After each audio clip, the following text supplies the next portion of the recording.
Hey readers, welcome back to another video. If you're new here, my name is Paloma, and today's video is going to be my fall TBR.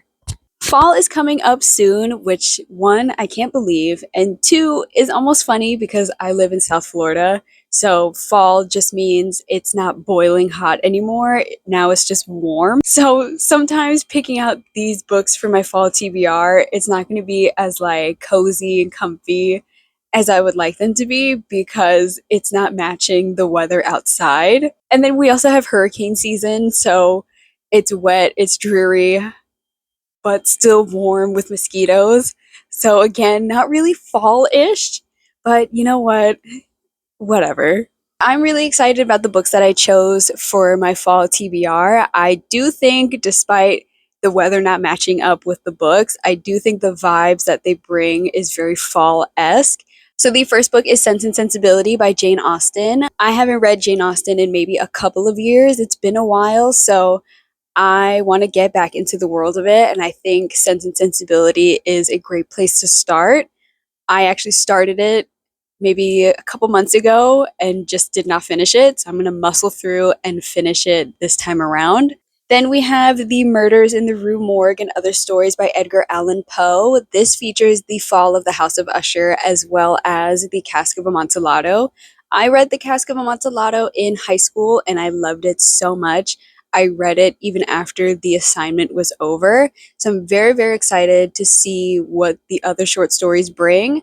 I did watch the TV show The Fall of the House of Usher on Netflix. I personally am not a huge horror kind of person, so I did have to flinch away for a lot of scenes.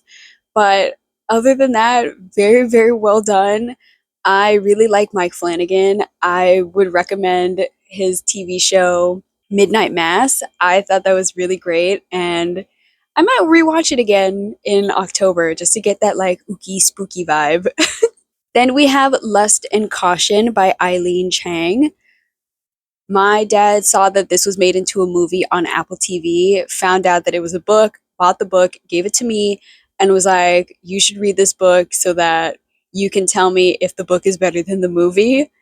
When really and truly, we could just watch the movie and then I could read the book after, but you know, that's how it goes. The movie's directed by Ong Lee. I watched Brokeback Mountain a few months ago for the first time, and that was heartbreaking.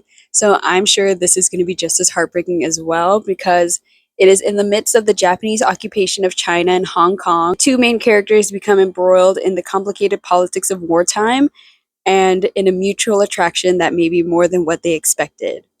I'm excited. This sounds really interesting. Then we have 1984 by George Orwell. I know a lot of people read this in like middle school and high school. I never really got the chance to, so this will be my opportunity to read it as an adult. Some people really hate it. Some people think it's still relevant to this day. So I'm excited to kind of form my own opinion on that. I think when I was in middle school and high school, the only knowledge that I had about this book was that it's kind of an allegory for the working class, but that's kind of it. That's where like my knowledge stops. So this will be very, very interesting. Then we have volume 2 of Sherlock Holmes by Sir Arthur Conan Doyle. I only bought this because it has the short story The Hounds of Baskerville in it. I watched the TV show with Benedict Cumberbatch and I thought it was such a great episode that I had to get the volume that it was in. And so now I think I'm just going to read the rest of them and kind of see what else Sir Arthur Conan Doyle has in store for Sherlock Holmes. I think he's really good at like mystery and whatever other attributes Sherlock has. But I really, really liked The Hounds of Baskerville. That was so good. Then we have The Importance of Being Earnest and Other Plays by Oscar Wilde. I don't know what it is about Oscar Wilde. He kind of feels like fall to me. Like that kind of like the fallish kind of feeling. It might be because I read The Picture of Dorian Gray last year around this time, but I want to get back into Oscar Wilde's work because I really did like The Portrait of Dorian Gray. I thought it was a really great story, and I thought it was a great analysis on vanity and greed and obsession. I kind of like stories that kind of examine those three things because it's still really relevant to this day with the invention of social media, TikTok, Instagram, and things like that. So I can't wait. Every time I see this cover, it makes me want to laugh because it just screams Twilight. But this is Wuthering Heights by Emily Bronte. This will be my first Bronte. I was kind of alternating between doing Wuthering Heights or Jane Eyre, and Wuthering Heights kind of won because I think I'm more interested in the story at hand. Maybe it's because I never watched Wuthering Heights the movie, but I did watch Jane Eyre the movie with Michael Fassbender. So this is will be brand new to me. I will have no knowledge of what anything is about. I do know that they are making a new adaptation of Wuthering Heights that is completely not like the story at all. This will be an opportunity for me to be a hater and be able to say, oh, I read Wuthering Heights. This is going to be bad because of this, that, and the other. Then we have Dante's Inferno. I have started and stopped this so many times. I don't know what it is, but I need to get over the hurdle of the first 30 pages and get into it because the premise just sounds so good and it sounds like something I would like. I just don't know what is making me not push through, but I'm going to push through. I'm going to do it and I'm going to be able to say that I read Dante's Inferno. I'm going to do it. Then we have The Stars Like Dust by Isaac Asimov. This is the first book in the Galactic Empire series. I am doing Sci-Fi September, so this is one of the books that I'm going to be reading.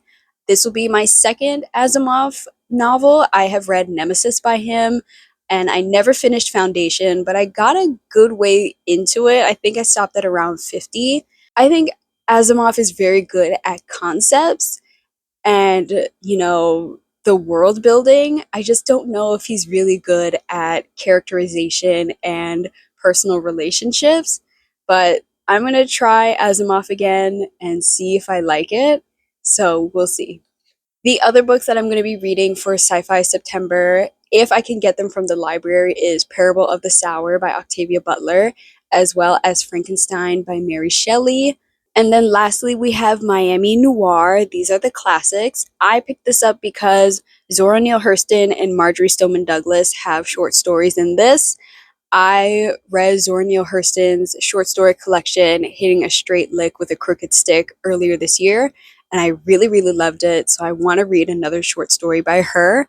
I'm from Florida, so I know about Marjorie Stoneman Douglas. I didn't know she wrote, so this will be very interesting to read a short story from her. I typically don't read fiction set in Miami or even in Florida in general. I think the last one I read was The Nickel Boys by Colston Whitehead, which was set in Tallahassee. So this will be very interesting to kind of see like a thriller Miami and what it has to offer. So this fall, I'm also going to be participating in Sci-Fi September. I don't know if anybody else does that. So I might be alone and doing Sci-Fi September, but I'm also doing noirvember, where I'm going to be reading noir books as well as watching classic noir movies. I want to expand my reading into those categories because I don't really read thrillers or like crime fiction. Sometimes when you read it, sometimes it's very predictable and it doesn't feel as exciting as the premise. So that's kind of why I've been away from it for a little bit. But I've heard really good things about Razorblade Tears by S.A. Crosby. So I'm excited to read that. I think the story is really interesting. And I'm waiting for it to be ready at my library. I want it.